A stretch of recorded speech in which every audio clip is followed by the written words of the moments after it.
வணக்கம் நண்பர்களே. கரி ஆனந்த சங்கரி கனடாவின் அமைச்சராக ஆகியது எல்லோருக்கும் மகிழ்ச்சியான செய்தியாக இருந்தது. தற்பொழுது அவரை சுற்றி சில சர்ச்சைகள் ஓடுகின்றன. அண்மையில் குளோபல் டைம்ஸ் பத்திரிகை முக்கியமான பல தகவல்களை வெளியிட்டிருக்கிறது. இது குளோபல் நியூஸ் பத்திரிகை முக்கியமான தகவல்களை வெளியிட்டிருக்கிறது. இது கரி ஆனந்த சங்கரியை ஒதுக்குகின்ற ஒரு நடவடிக்கையா, அவருடைய விடயங்களை அல்லது அமைச்சை கட்டுப்படுத்துகின்ற நடவடிக்கையா என்கின்ற பெரும் கேள்வி எழுகிறது. ரோய் விக்னராஜா எங்களோடு இருக்கின்றார். அவரோடு இந்த விடயங்கள் தொடர்பாக பேசுவோம். வணக்கம் ரோய்.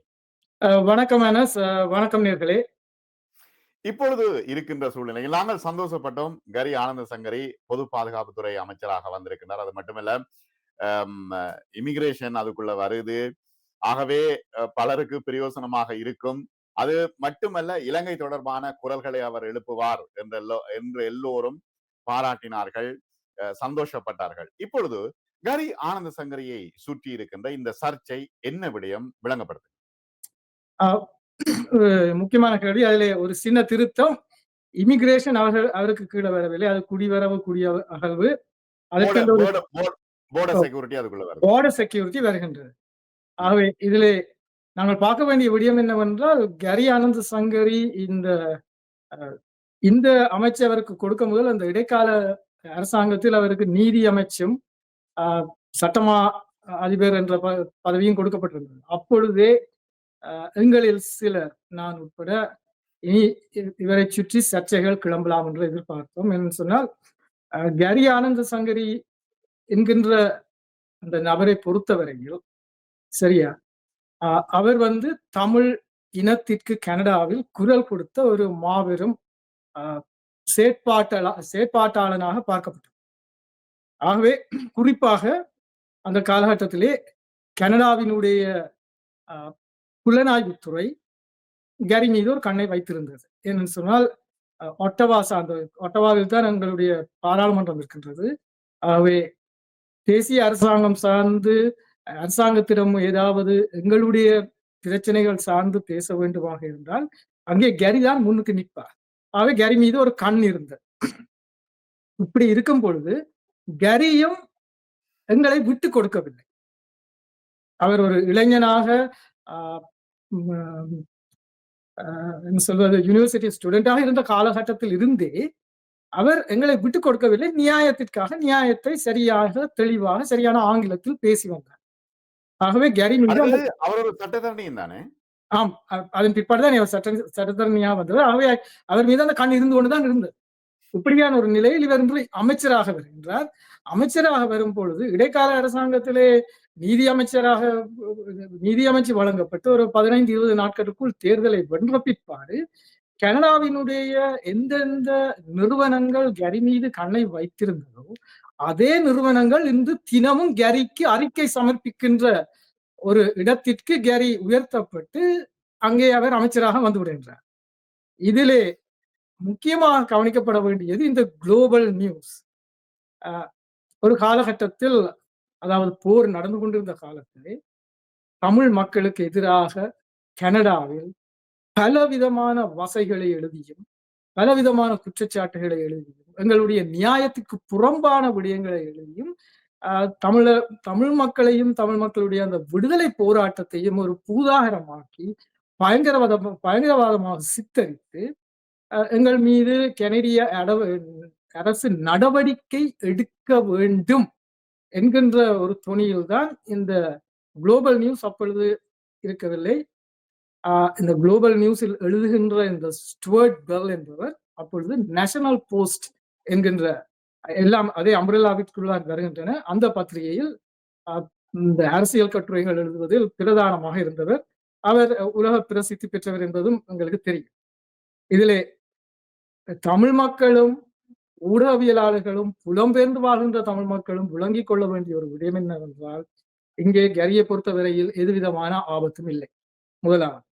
இரண்டாவது, இதன் பின்னணி என்னவென்று நாங்கள் பார்க்க வேண்டும். இந்த பின்னணி இன்று நேற்றல்ல, இது 1980கள் 80களின் இறுதி காலகட்டத்துக்கே சென்று பார்க்க வேண்டிய ஒரு விடயமாக இருக்கின்றது.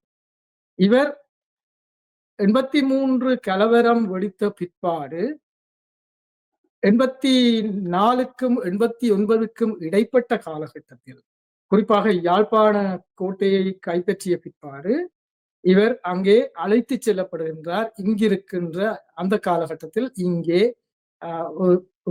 வசித்து வந்த ஒரு சிங்கள பெண்மணி அழைத்துச் செல்லப்பட்டு, அங்கே ஒரு சிங்கள பெண்மணியினால் இவர் அழைத்துச் படுவாராக இருந்தால் அங்கே என்ன நடக்கும் என்பது எங்கள் எல்லோருக்கும் தெரியும். எங்களை பற்றி தவறான தகவல்கள் தான் இவருக்கு வழங்கப்படும். அது நிற்க இவரும் அந்த பத்திரிகையும் இங்கே இருக்கின்ற வலதுசாரி கட்சிகளோடு இணைவாக வலதுசாரிகளை அல்லது வலதுசாரிகளோடு சேர்ந்து நிற்கக்கூடிய கட்சிகளைத்தான் இவர்கள் ப்ரொமோட் பண்ணி கொண்டு வந்தார். அந்த வகையிலே இவர் ஸ்ரீலங்காவுக்கு அழைத்து செல்லப்பட்ட போது கனடிய அரசாங்கம் ஒரு வலதுசாரி கட்சியின் தலைமையின் கீழ் தான் இருந்தது. பிரையன் மல்ரோனி என்பவர் அப்பொழுது பிரதம மந்திரியாக இருந்தார். அதன் பின்பு 1993ஆம் ஆண்டு இவர் இவர் தேர்தலில் தோல்வியுற்று இவருக்கு பின்பு இடைக்கால அரசாங்கமாக 1 மாதத்திற்கு 1.5 மாதத்திற்கு இன்னொரு பெண்மணி இவருடைய கட்சியில் இருந்தே வந்திருந்தார். அவர் தோற்கடிக்கப்பட்டு லிபரல் கட்சி வருகின்றது. இங்கே பிரச்சனை என்னவென்றால், இந்த வலதுசாரிய சிந்தனையும் அந்த கோட்பாடும் இங்கே இந்த பின்னணியில் இருக்கின்றது. ஸ்டுவர்ட் பெல்லும் அவர்களோடு சேர்ந்துதான் இயங்குவார். இந்த வலதுசாரி கட்சிகளுக்கு இன்று ஒரு பெரிய அடி. அவர்கள் எதிர்பார்த்தது கடந்த தேர்தலில் அவர்கள் வெற்றி கொள்வார்கள். அது நடைபெறவில்லை. திடீரென்று மாக்காணி என்பவர் கட்சி தலைமையை ஏற்கின்றார். ஏற்கும் பொழுது 15% இருந்த அவர்களுடைய அந்த ரேட்டிங், பாப்புலர் ரேட்டிங் அல்லது போல் ரேட்டிங், இவர் கட்சியை ஏற்று 2 வாரத்திற்குள் 40 ஆண்டிவிட்டது. அதே நேரத்தில் கன்சர்வேட்டிவ் கட்சி, அதாவது வலதுசாரியத்தை முன்னெடுக்கின்ற அந்த கட்சியினுடைய ரேட்டிங் இவர் பாடம் எடுக்கும் பொழுது 25-30 அந்த வீதத்தில் இருந்தது. இவர் பாடம் எடுத்ததன் பின்பாடு இவருக்கும் அந்த கட்சிக்கும், அதாவது லிபரல்ஸுக்கும் கன்சர்வேட்டிவ்ஸுக்கும் இடைப்பட்ட அந்த கேப் 15-20 வீதங்களால் அதிகரித்து விட்டது. அவை இந்த நிலையிலே அவர்கள் தோற்று போகிறார்கள். ஆகவே அவர்கள் தோற்றது மட்டுமல்லாமல் அவருடைய கட்சி தலைவரும் 20 வருடமாக வென்று கொண்டு வந்திருந்த தன்னுடைய அந்த தொகுதியிலே தோற்று விட்டார். இப்போது அந்த கட்சியோட தலைவர் இல்லாமல் எதிர்கட்சியாக இருக்கின்றது. இந்த நிலையிலே இருக்கின்ற அரசாங்கத்தையும் அடிக்க வேண்டும். அதற்கு ஒரு ஸ்கேப் கோட், ஒரு வெள்ளாறு தேவைப்படுகின்றது. கரி ஆனந்த சங்கரி மாற்றிவிட்டார். இப்ப இதுல என்ன பாதிப்பு ஏற்படும்? கரிக்கு என்ன பாதிப்பு நேரடியாக ஏற்படும்? கரிக்கு நேரடியாக எந்த பாதிப்பும் ஏற்படாது. ஏனென்று சொன்னால், கனடிய அரசியல் அமைப்புக்குள்ளே இங்கே தெரிவாகின்ற ஒரு உறுப்பினருக்கு அந்த கான்ஃபிளிக்ட் ஆஃப் இன்ட்ரெஸ்ட் என்று சொல்வோம். அதாவது அவர் செய்கின்ற அந்த வேலைக்கு ஒரு முரணான நிலை ஏற்படுமாக இருந்தால், அந்த முரணான நிலை அவரையோ அரசாங்கத்தையோ அல்லது அவர் செய்கின்ற அந்த வேலையையோ பாதிக்காமல் இருக்க வேண்டும் என்பதற்காக ஒரு வரைமுறை அங்கே ஏற்படுத்தப்பட்டிருக்கின்றது. அந்த வரைமுறையின்படி கரி ஆனந்த சங்கரி மீது இந்த சர்ச்சை கிளப்பப்படுவதற்கு முன்னமே கரி ஆனந்த சங்கரி அந்த வரைமுறையை நடைமுறைப்படுத்த சொல்லி கூறிவிட்டார். அதை எப்படி நடைமுறைப்படுத்துவது என்றால், இங்கே எத்திக்ஸ் கமிஷனர் என்று ஒருவர் இருக்கின்றார். அவரிடம் இந்த உறுப்பினர்கள் ஒரு எழுத்து மூல வாக்குமூலத்தை கொடுப்பார்கள், ரிட்டன் ஸ்டேட்மெண்ட். அதிலே நான் என் சார்ந்து அல்லது நான் இருக்கக்கூடிய என்னுடைய இனம் சார்ந்த விடயங்களை நான் கையாள வேண்டி வரும் பொழுது அவற்றிலிருந்து நான் என்னை விலத்திக் கொள்வேன். அதை எத்திக்ஸ் கமிஷனும் ஏனையவர்களும் அது சார்ந்த ஸ்கிரீனிங்கை செய்து அந்த நடவடிக்கையை எடுக்க வேண்டும்.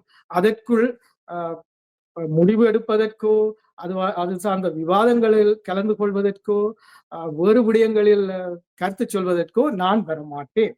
இன்னொரு பிரச்சனை ஒன்று இருக்கே, இப்ப இலங்கை அரசாங்கம் இனப்படுகொலை தொடர்பான விடயங்கள் தொடர்பாக கரி ஆனந்த சங்கரி இனி பேச முடியாது, அவருடைய பதவி நிலை காரணமாக என்று சொல்ல வாரீங்களா? இல்லை, அவர் பேசலாம். அதாவது இனப்படுகொலை நடந்தது என்கின்ற விடயத்தை கனடிய அரசாங்கமாக முன்னெடுக்கும் பொழுது அதிலே இவருடைய அமைச்சு சார்ந்து இவர் ஏதாவது கூற வேண்டுமாக இருந்தால் அவர் நிச்சயமாக அதை கூறலாம். அதில் அவருக்கு தடை இல்லை. ஆனால் உள்நாட்டிலே நடக்கக்கூடிய தமிழர்கள் சார்ந்த ஒரு விடயத்தில் அல்லது உள்நாட்டில் இருக்கின்ற தமிழர்களை பாதிக்கக்கூடிய வகையில் வெளிநாடுகளின் அழுத்தங்களால் சில விடயங்கள் வரும் பொழுது அந்த விடயங்கள் இவருடைய அமைச்சிற்குள் தலை நீட்டுமாக அல்லது ஊடுருவமாக இருந்து அவற்றில் அந்த விடயங்களுக்கு இவர் கருத்து தெரிவிப்பதனால் அல்லது முடிவுகள் எடுப்பதனால் சர்ச்சைகள் ஏற்படும் என்று காணப்படும் இடத்து இவர் அதிலிருந்து விலக்கிக் கொள்வார் என்றால். அடுத்தது இந்த முக்கியமாக இப்ப தமிழ் அமைப்புகள் மற்றும் தமிழ் செயற்பாட்டாளர்கள் இந்த விடயங்கள் தொடர்பாக விளங்கிக் கொள்கின்றார்களாம், என்ன கருத்துக்களை முன்வைக்கின்றார்கள்? அதுதான் ஒரு முக்கியமான விடயம். நான் இங்கே தெளிவுபடுத்த வேண்டியது, செயற்பாட்டாளர்கள் இதை விளங்கிக் கொண்டிருக்கின்றார்கள். ஆனால் இந்த ஊர் அமைப்புகள், ஊர் சங்கங்கள், பொதுமக்கள் என்பவர்களுக்கு நிச்சயமாக இதில் அந்த விளக்கம் குறைவாகத்தான் இருக்கின்றது. இதில் என்ன சொன்னால், நாங்கள் மொழியால் ஒன்றுபட்டு இருக்கின்றோம், தமிழ் இனமாக ஒன்றுபட்டு இருக்கின்றோம். அதில் எங்களுக்கு ஒருவரை நாங்கள் சந்திக்கும் போது அவர் நேரடி உறவினராக இல்லாவிட்டாலும் அந்த தமிழர் என்கின்ற அந்த ஒரு பிணைப்பு எங்களை பிணைத்து வைத்திருக்கின்றது. ஆகவே எங்கள் இனம் சார்ந்து அல்லது எங்கள் இனத்தைச் சேர்ந்த ஒருவர் சார்ந்து வருகின்ற ஒரு குற்றச்சாட்டு எங்களையும் பாதிக்கும் என்பதை நாங்கள் உணர்ந்து கொள்ள வேண்டும். இங்கே இது ஒரு முக்கியமான ஒரு அரசியல் சிக்கலுக்குள் கரியை மாட்டி வைத்து எங்களுடைய மக்களின் விடுதலை, எங்களுக்காக இறந்த அந்த மாவீரர்கள், பொதுமக்களுடைய அந்த ஆத்மாக்களுடைய சாந்தியை கூட கெடுக்கின்ற ஒரு திரிசங்க நிலைக்குள் இவரை வைத்திருக்க பார்க்கின்றது கனடிய அரசாங்கம் அல்ல, எதிர்கட்சி, வலதுசாரி கட்சிகள் மற்றும் அந்த வலதுசாரி கட்சிகளை வழிநடத்தக்கூடிய வெளிநாட்டு சக்திகளாக இருக்கலாம், குறிப்பாக ஸ்ரீலங்கா அரசாங்கமாக இருக்கலாம். இந்த விடயத்தை நாங்கள் உணர்ந்து கொண்டு மிகவும் கவனமாக இருக்க வேண்டும். நாங்கள் விடுகின்ற, அதாவது பொதுமக்களாகிய நாங்கள் விடுகின்ற ஒவ்வொரு சின்ன தவறும் அது கரி மீது சுமத்தப்பட்டு கரி மீது ஒரு வித்தியாசமான ஒரு படத்தை, ஒரு வர்ணத்தை பூசக்கூடிய நிலைக்கு தள்ளும் என்பதனை நாங்கள் விளங்கிக் கொள்ள வேண்டும். இதற்கு காரணம் என்னவென்று சொன்னால், 95, 96, 97ஆம் ஆண்டு காலகட்டத்திலே கரி மாணவனாக இருக்கின்றார், என்ன சொல்வது, யூனிவர்சிட்டி ஸ்டூடெண்டாக இருக்கின்ற அந்த காலகட்டத்திலே இங்கே இந்த நேஷனல் போஸ்டிலே இதே ஸ்டுவர்ட் பெல் ஒரு கட்டுரை எழுதுகின்றார்.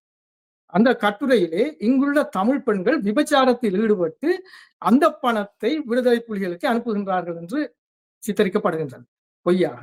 மாணவர்கள் எல்லோரும் அந்த அலுவலகத்தின் முன்பு ஒரு ஆர்ப்பாட்டம் செய்கின்றார்கள். கேரிக்கு உடாங்கிருந்து இவர்களோடு இந்த ஸ்டுவர்ட் பெல்லோடு நேரடியாக இது பிள்ளை அது என்று அங்கே ஒரு சின்ன அந்த இடத்தில் என்ன நடக்கின்றது என்றால், ஸ்டுவர்ட் பெல் தனி ஒரு மனிதன், எங்களில் ஒரு 20 பேர் ஒன்றாக நிற்கின்றார்கள், 20, 25 பேர். அதில் 20, 25 பேரில் ஒருவர் கதைக்கவில்லை, எல்லோரும் ஒரே நேரத்தில் கதைக்கின்றார்கள். இது இந்த வெள்ளை இனத்தவர்களுக்கு அது ஒரு புதுமையான ஒரு விடயம். எங்களுக்கு அது சர்வசாதாரணம். அது ஒரு கட்டத்தில் அவர் என்னோட பேசிய போது கூட, your people, they don't know how to handle things, they come and 20, 25 people come and attack one person, right? I mean, இப்படி சொல்ல, okay, look here, you know what, I apologize on behalf of my community, but you got to understand, அது இந்த சண்டை நடந்து கொண்டிருக்கின்ற போதுதான் நான் சொன்னேன், இந்த சம்பாஷணை நடந்தது.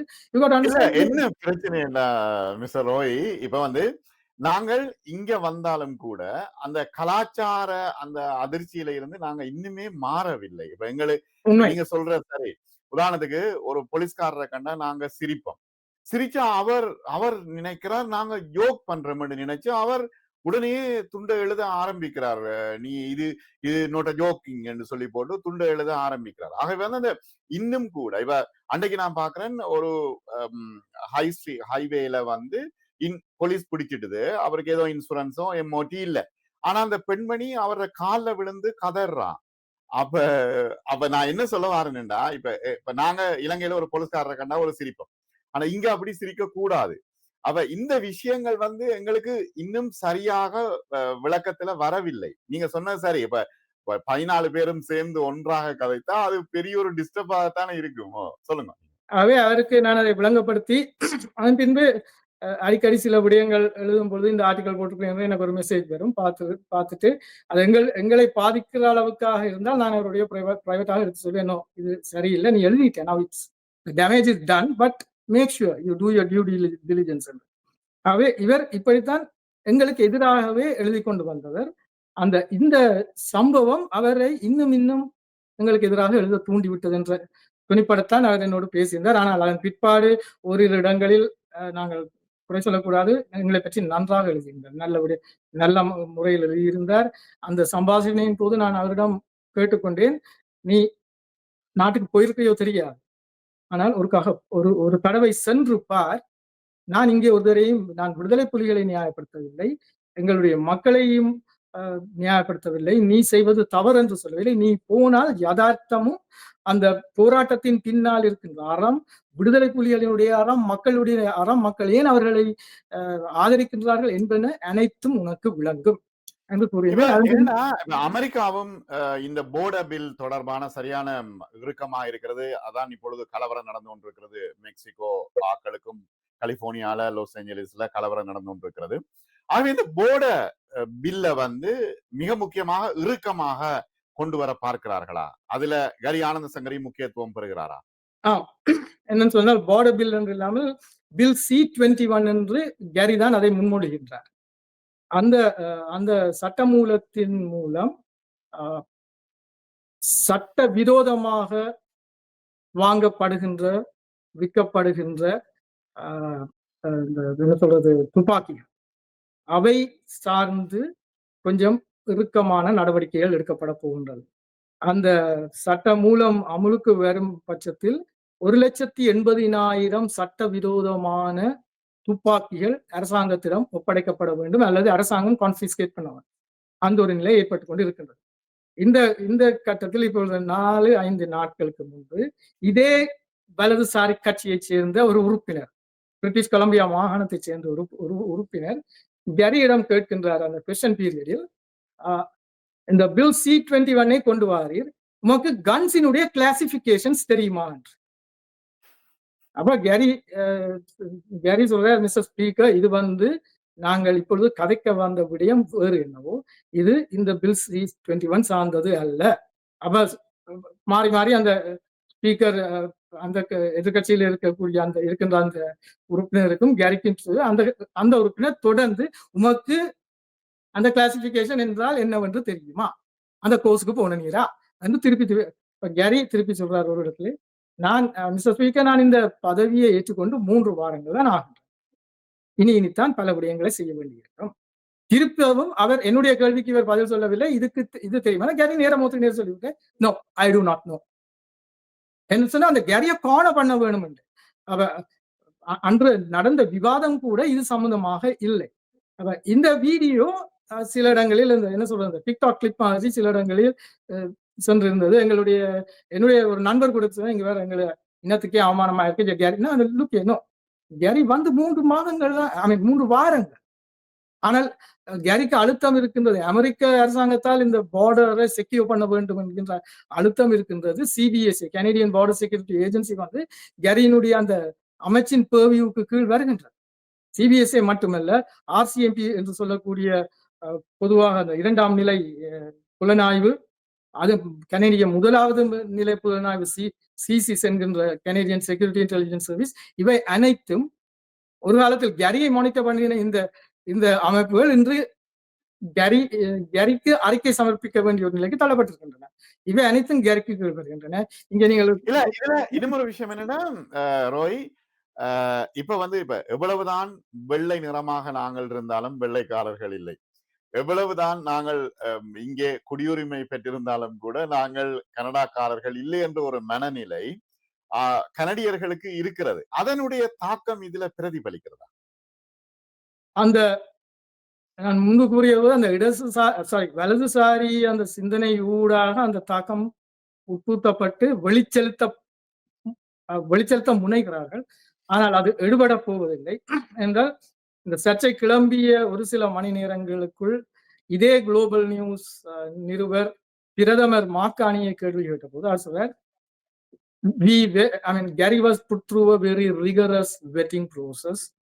He has, சொல்லாடலை கவனிங்கள், in the past he has done his job very meticulously. Very meticulously he has done his job. And he has been put through a very rigorous vetting process. When he was Minister of Indigenous Affairs, he has done his job well. When he was Minister, 15-20 நாட்கள் தான் நீதி அமைச்சர். So when he was Minister of Justice, he did his job well. And we are confident he will do it. And he will do this job. And he's very well covered. And he also has taken the extra step of having a screen on him. அந்த conflict of interest என்று அவரை பற்றி பிரதமர் கூறிவிட்டார். பிரதமர் நன்றாகவே கூறிவிட்டார். அதாவது ஸ்டூவர்ட் பெல்லுக்கு மூக்கறுத்த மாதிரி பிரதமருடைய அந்த இது இருக்கின்றது. அந்த பத்திரிகையாளர்களை, குளோபல் நியூஸ் பத்திரிகையாளருக்கு இந்த நிலைமை உருவாகிட்டது. அது மட்டுமல்லாமல் அதுல இன்னொரு முக்கியமான விடயம், அந்த கேரியை கண்காணித்தார்கள் என்று கூறினேன் இல்ல, அந்த சிசிஸ் அந்த காலத்தில், அந்த காலகட்டத்திலே சிசிஸில் இருந்த ஒரு அதிகாரி அவர் வேறு பத்திரிகைக்கு கூறிவிட்டார். டான் ஸ்டாண்டன் என்னும் ஒரு அதிகாரி அவர் கூறிவிட்டார், கேரிக்கு எதுவித பிரச்சனையும் இல்லை, கேரி சரியாகத்தான் தன்னுடைய டியூ டிலிஜென்ஸை செய்து அந்த ஸ்கிரீனிங்கையும் தனக்கு போட்டிருக்கின்றார். ஆகவே கேரியினுடைய வேலையில் இங்கே ஒரு கான்ஃபிளிக்ட் வரப்போவதில்லை. தமிழ் மக்கள் சார்ந்து, தமிழ் இனம் சார்ந்து எங்களுக்கு இங்கே பிரச்சனை என்று இருக்கவில்லை. எங்களுக்கு இருந்த ஒரே பிரச்சனை, நான் வேலை செய்த காலகட்டத்தில் அல்லது இந்த போராட்டம் நடந்து கொண்டிருந்த காலகட்டத்தில், அதையும் குறிப்பிடுகிறார், இந்த போராட்டம் முடிந்து விட்டது. போராட்டம் நடந்து கொண்டிருந்த காலகட்டத்தில் இருந்த ஒரே ஒரு இஷ்யூ, சிசிஸுக்கு இங்கிருந்து பணம் விடுதலை புலிகளுக்கு அனுப்பப்பட்டு கொண்டிருந்தது. விடுதலை புலிகளுக்காக இங்கு பணம் சேகரிக்கப்பட்டு கொண்டிருந்தது. இப்பொழுது அந்த நிலைமை இல்லை. போராட்டம் முடிந்து விட்டது. போராட்டத்திற்கு பணம் அனுப்பிய உலக தமிழர் அமைப்பையும் நாங்கள் தடை செய்திருக்கின்றோம். ஆகவே கேரிக்கு இது ஒரு இஷ்யூவாக இல்லை என்ற பொருட்பட அவர் கூறி, carry he has covered himself and he has done his due diligence என்று நன்றாகவே கூறியிருக்கிறார். இது கரியினுடைய ரெஸ்பான்ஸ் எப்படி இருக்கு, அவருடைய ரியாக்ஷன் எப்படி இருக்குது இந்த விஷயம் தொடர்பாக, அவர் என்ன சொல்றார்? கேரி ஓப்பனாக சொல்லிவிட்டார், அந்த ஸ்கிரீனிங்கை இம்ப்ளிமெண்ட் பண்ண சொல்லி நான் கூறியிருக்கின்றேன். ஆகவே தமிழ் மக்கள் சார்ந்து ஒரு விடயம் எடுபடுமாக இருந்தால் அதில் கேரி எதுவித கான்ஃபிளிக்ட் ஆஃப் இன்ட்ரெஸ்டும் இல்லாமல் பேசக்கூடிய நிலை இருந்தால் நிச்சயமாக கேரி குரல் கொடுப்பார் என்பதை தமிழ் மக்கள் நம்பியே ஆக வேண்டும். கேரி எங்களை விட்டு ஒதுங்கி விட்டார் என்று இல்லை. சரி, இவ்வளவு நெருக்கடி வரைக்குள்ள அவர் ரிசைன் பண்ணுவாரா? இல்ல, அவர் ரிசைன் பண்ண வேண்டிய அவசியம் இல்லை. அவர் ரிசைன் பண்ணுவார் என்று நான் எதிர்பார்க்கவும் இல்லை. அவர் ரிசைன் பண்ண, அவரை ரிசைன் பண்ணுவதற்கு பிரதமர் கூட அனுமதிப்பார் என்று நான் எதிர்பார்க்கவில்லை. கேரி அந்த வர்முன் காப்போம் என்பது போல் தனக்கு என்னென்ன நிலைமை ஏற்படலாம், அவர் ஒரு சட்டத்தரணி, நாங்கள் அதை விளங்கிக் கொள்ள வேண்டும். அது மட்டுமல்ல, அவருடைய மனைவியும் ஒரு well known human rights lawyer. So I mean, nobody can play around. நாங்க கதைச்சு கொண்டு இருக்கிறோம், கேரிக்கு இந்த இப்படி அடிவிழ போகுது, கேரி இப்படி எங்களை விட்டு ஒதுங்க போறாரு, அது நடக்க போறது இல்லை. கேரி தன்னுடைய தான் செய்ய வேண்டியதை சரியாக செய்வார். அவருக்கு இந்த நெருக்கடிகள் வராது. அவருக்கு நெருக்கடியை ஏற்படுத்த முயன்றவர்கள் மீது என்று அவர்களுடைய மூக்கறுத்து கேரி பூசப்பட்டிருக்கின்றது. அதற்காக அவர்கள் சும்மாக இருக்க போவதில்லை. அவர்கள் தமிழ் மக்களை, குறிப்பாக தமிழ் சமூகத்தில் பாதுகாப்புக்கு குத்தகம் என்று சொல்லப்படக்கூடிய விடயங்கள் நடக்கின்ற பொழுது அவற்றை ஊதி தெரிப்பிக்க முனைவார்கள் என்பதனை தமிழ் மக்கள் உணர்ந்து கொள்ள வேண்டும். இப்பொழுது மக்களாகிய நாங்கள், எங்களுக்கு தெரிந்திருந்தால் ஒரு தமிழ் பையனோ ஒரு யுவதியோ ஏதோ ஒரு விடயத்தில் துப்பாக்கியோ அல்லது இந்த ட்ரக்ஸ், இந்த ஃபென்டனால் பிரச்சனை கேரிக்குலாம் பார்டர் செக்யூரிட்டிக்கு கீழே, அவை இந்த விடயங்களில் ஈடுபட்டு இருக்கின்றார்கள் அல்லது இவர்கள் ஒரு குழுவாக இருக்கின்றார்கள் என்றால் அவர்களை எவ்வாறெல்லாம் தடுக்க முடியுமோ அறிவுரை கூறியோ ஏதோ ஒரு வழியில் அதை தடுத்து அவர்களுக்கு அதை விளங்கப்படுத்த வேண்டும். என்றால் இது அவர்களுக்கு ஒரு சிறு லாபத்தை கொடுக்கக்கூடிய விடயமாக இருக்கலாம், அல்லது ஒரு பழியை தீர்க்கக்கூடிய ஒரு துப்பாக்கி சூடாக இருக்கலாம்.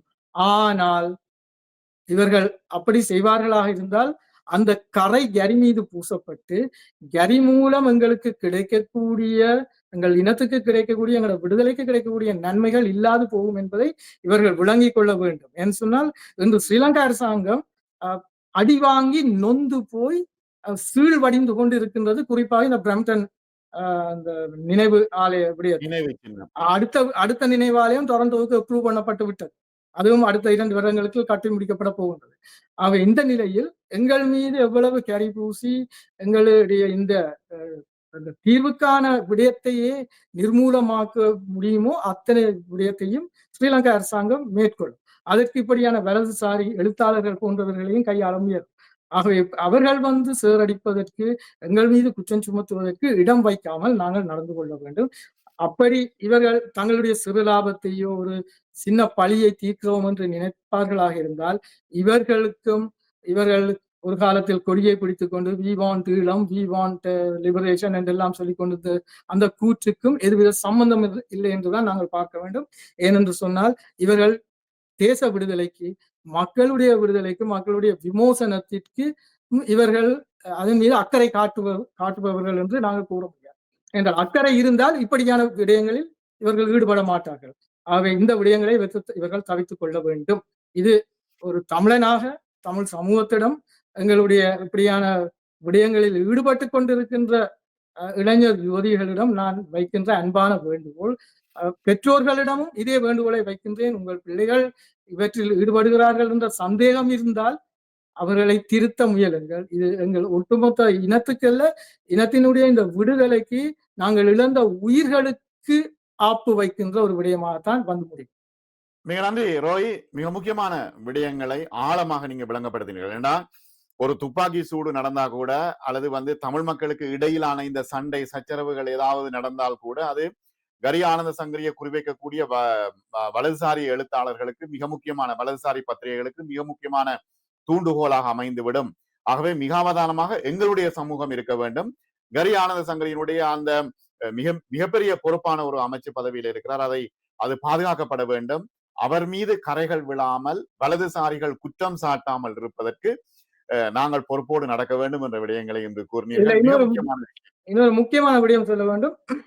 இந்த வலதுசாரிகள் என்பதற்கு மேலாக கன்சர்வேட்டிவ் கட்சி இது 1800 ஆண்டிலிருந்து புரோகிரசிவ் கன்சர்வேட்டிவ் என்ற பெயரில் இருந்து பிறகு 93 ஆண்டிற்கு பிற்பாடு புரோகிரசிவ் கன்சர்வேட்டிவ்ஸும் இங்கே இருந்த ரிஃபார்ம் கட்சியும் சேர்ந்து கன்சர்வேட்டிவ் என்ற பெயரை எடுத்தது.